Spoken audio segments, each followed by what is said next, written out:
ওরা ওদের সংস্কৃতিকে না অন্তর দিয়ে লালন করে। হ্যাঁ, তোমার আমার চেয়ে ওরা মনের দিক থেকে অনেক বেশি, আমি অনেক প্রাণ প্রাচুর্যে ভরা।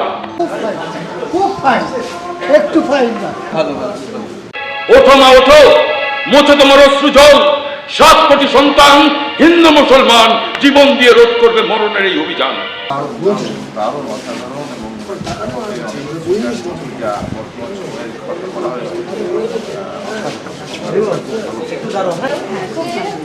প্রথমটাও দেখেছিলাম, মানে প্রথম শোটা দেখেছিলাম, এবারে দেখলাম অনেকটা চেঞ্জ হয়েছে। সাবান আজমি, স্মিতা পাতিল, এরা এমনি এমনি লেজেন্ড হয়নি ঋতু। জাস্ট হরিবল, তোমাদের কিছু বলাও পাও। খুব ভালো লাগে, সেই একটা সবাই মিলেমিশে খুব এনজয় করেছি। আমার ছেলেও দেখতেছিল, ও বেশ এনজয় করেছে, দিয়ে বসে দেখে ভালো লাগে। অভিনয় বলো, গান বলো, সুন্দর করে সেটা খুব ভালো। এবং নাটকের মাধ্যমে বিভিন্ন যে বার্তাগুলো তুলে ধরা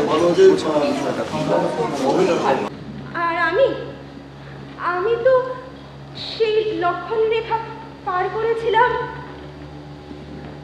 শুধুমাত্র ভিক্ষুককে দান করব বলে।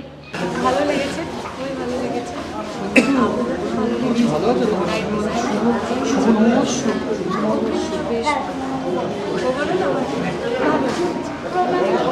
খুবই ভালো লাগে, আর আছি বলেই না জিনিসগুলো ভালো লাগে। নাটকের মধ্যে আছি বলেই ভালো লাগে। করুক, সবাই ভালোভাবে করুক, ভালো লাগবে। Drama is the representation of life in a stage. Whatever things are happening, they are represented in a stage. We are very happy, we feel proud of that. যে বাঙালি সমাজ, বাঙালি কালচার, বাঙালি সংস্কৃতি এখনো হারিয়ে যায়নি। ভীষণ আনন্দ পেলাম। I really feel extremely well. Thank you. নিজেদের মধ্যে ওদের ভাষায় কথা বলে, কিন্তু আদর করে বাংলা ভাষাটা শিখেছে ওরা। শুধুমাত্র আমার সাথে নাটক করবে বলে দেবে না তুমি ওদের যোগ্যতা অনুযায়ী তোমার ছবিতে কাজে নেবে না।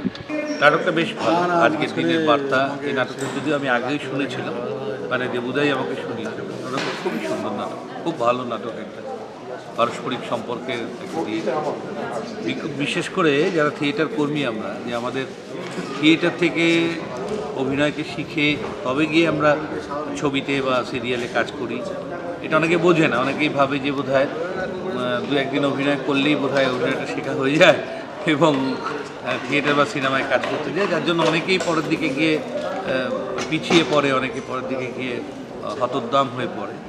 যে থিয়েটারটা যারা করে, যেখান থেকে শেখার জায়গা, এটা হচ্ছে আমাদের পাঠশালা। এখান থেকে অভিনয় শিখতে হয়, এখান থেকে জানতে হয়, তারপরে গিয়ে ফিল্মে বা সিরিয়ালে এটা যেমন একটা বিষয়। দ্বিতীয় কথা হচ্ছে যে আমাদের বাংলা ফিল্ম ইন্ডাস্ট্রিতে তো এই বিষয়টা খুবই কম একটা সময় ছিল। বম্বে ফিল্ম ইন্ডাস্ট্রির দিকে তাকিয়ে যদি দেখেন, আপনারা দেখতে পাবেন যে থিয়েটারের লোক যারা এনএসডি পাস আউট, তারা ছবিতে আগে চান্স পায়, সুযোগ পায়। কিন্তু এখানে একটা অদ্ভুত উল্টো হয়, এখানে তো তা হয় না। থিয়েটারের লোকেরা সুযোগ কম পায়, এখানে গ্ল্যামার এবং তার সাথে আরও অন্য কিছু দেখা বম্বে ফিল্ম ইন্ডাস্ট্রিতে দেখা যায় না। যার জন্য আমরা একটা সৌরভ শুক্লাও এখানে পাই না, একটা পলেশ রাওয়ালও পাই না, একটা রাজপালও পাই না। যাই হোক, আগে একটা সময় ছিল। সব মিলিয়ে নাটকটা খুবই ভালো, খুব ভালো। আলোয় ফেরা, সত্যিই আলোয় ফেরা। এবং শেষের দিকে যে বার্তাটা এখানে দেওয়া হলো সমাজের জন্য, সেই বার্তাটা অত্যন্ত সুন্দর বার্তা। খুব ভালো নাটক, ভীষণ ভালো নাটক। আলোয় ফেরার আরও অভিনয় হওয়া উচিত। যেটুকু প্রথম প্রযোজনা, যেটুকু খামতি আছে, যা ত্রুটি বিচ্যুতি আছে, সেগুলো যত দিন যাবে, একটা প্রযোজনা 10টার শো না হওয়া অবধি ঠিক মতো বোঝা যায় না সেটা ঠিকঠাক জায়গায় দাঁড়ানো। সুতরাং এটা আরও যত যাবে তত আরও ভালো কাজ হবে, ভালো মানুষের।